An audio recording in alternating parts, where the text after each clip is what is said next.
right, guys. So today we're going to talk about active listening in the classroom and what that looks like. Were we in class, I would always, one of the things I like to use an example is music, and I would always play a song like the Macarena.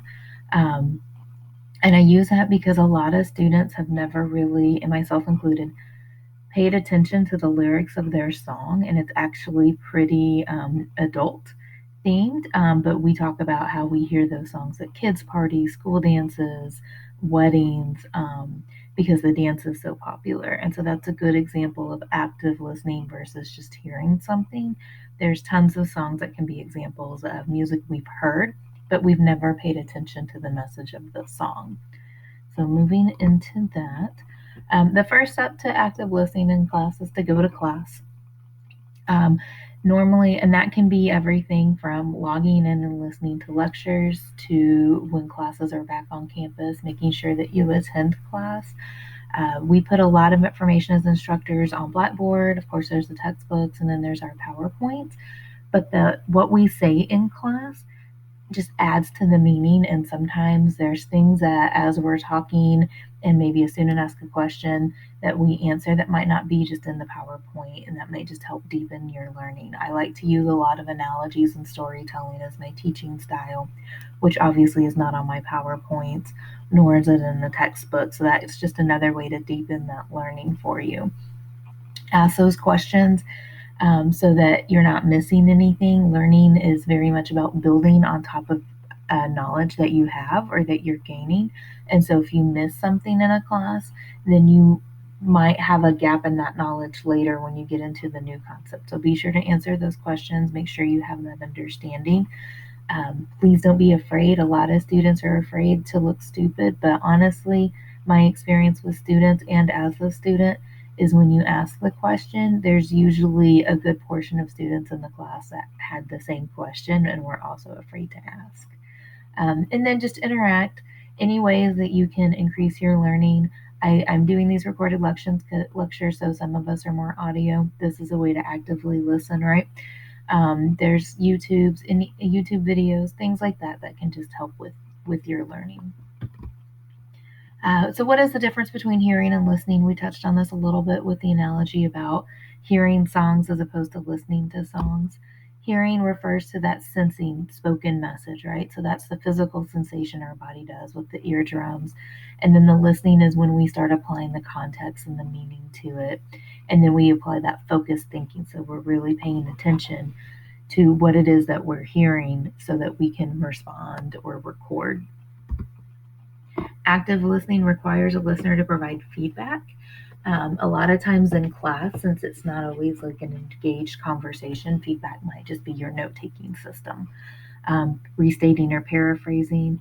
The goal is that repetition to confirm what you've heard. So you want to write out your notes, and then you can go back and you can review them later, and that shows what you've heard, what you've listened to.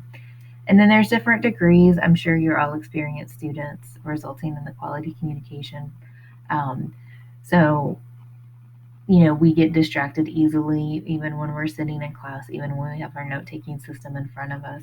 Some professors are going to be more engaging and some may not be. And then, of course, the class that you're taking is going to be more interesting to you than some of the other classes. All of those affect how we active listening. And so it's up to you to find ways to help you focus. One of mine is when I'm note taking is I draw on the corners of my notes, and I am by no means an artist or good at drawing, but it keeps me from daydreaming when I'm not physically doing something in between pieces of the information that I need to record in my notes. I have a tendency to let my mind drift. So that's one way it helps me focus my mind. So what are things that you can do that helps keep that focus? 5 stages of the listening process is, of course, that receiving, that very first step where you first hear and understand the information. As you move into understanding, that's where you're applying the meaning and the context as you understand it. Then you begin to evaluate it. What does it mean? What does it mean to you? What does it mean in the context of the class? Then you respond, whether it's being asked a question by your professor or a classmate, and you respond, or you respond by writing down in your notes, um, writing out what you understand, and maybe writing questions where you don't understand. That can be your response. And then remembering. As we learned in our memory lesson 2 weeks ago, remembering requires a lot of repetition. This is a piece of that repetition, writing out your notes, taking what you listen, um, and that gives you something to review in your study practices. And this is just a clean way to see it. As we know, this is the way listening process works without any interferences, right? So this is without noises, without, stress things on our mind that we're thinking about, that maybe don't relate to class, but we just can't get it off our mind. Um, and then this is just like a very clear communication process to listening. Unfortunately, there are barriers that we have to learn to work with. If you can't hear, it can be as simple as moving to the front of the class. Um, it could be something not sitting, if you're sitting next to a friend, but they get real chatty during class, maybe you don't sit with them. Maybe you guys just chat before and after class. Things like that help you clean up that listening process so it has more of this cleaner look to it. Whatever you can do to control that environment so you can hear and actively listen in class. And then this is the 4 cycles of learning. And what I like about this is what's important is there's no end to it. Learning doesn't stop. So we can kind of begin with preparing, right? Getting our note taking system, coming to class, absorbing these new ideas as we're hearing them or reading them, recording our notes, which you can do while you're reading, and then, of course, again, while you're in the lecture, and then reviewing and applying. And then you're just going to kind of pop around back to prepare, right? You get ready for a test, you're going to start with preparing. Maybe you're not absorbing the new ideas and listening per se, but you're definitely going through those notes and you're definitely reviewing and applying. And as you prepare and you review, you might get some new ideas. Um, that's what studying does, right? You get certain ideas from it, and then you go back and then you get the more ideas. Um, and then we're going to move into principles of active listening.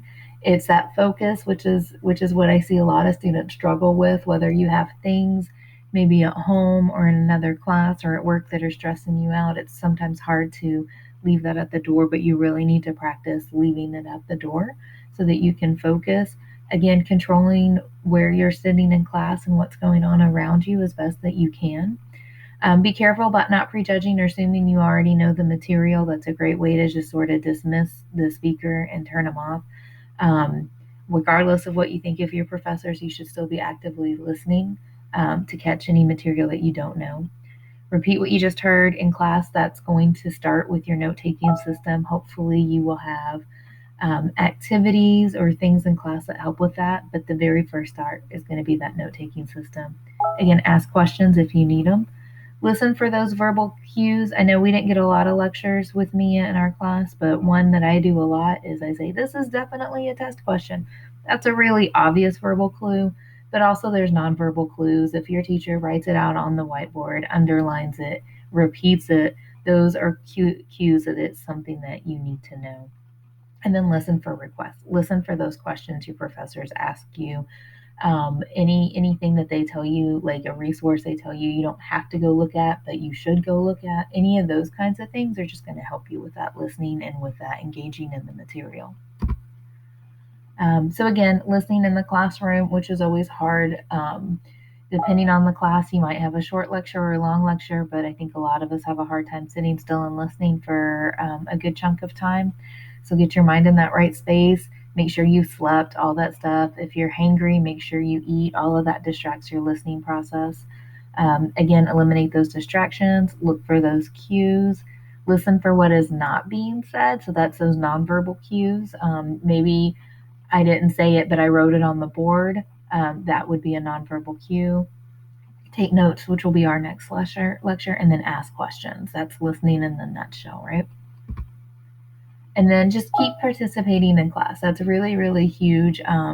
As an instructor, a lot of us like to pose questions to the class. That's a chance for you to engage, to kind of take a break from just sitting there and listening, and then try to just go through the material we just talked about. It also gives you an attention to apply it to your own life, right?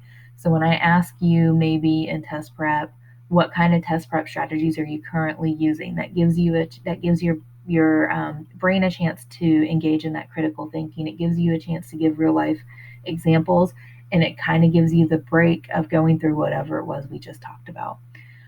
Pay attention to your instructor's body language, take good notes, and we'll talk about this again, but don't write obsessively. You should not be writing word for word everything that your professor says, because then you've stopped listening and you're just dictating at that point.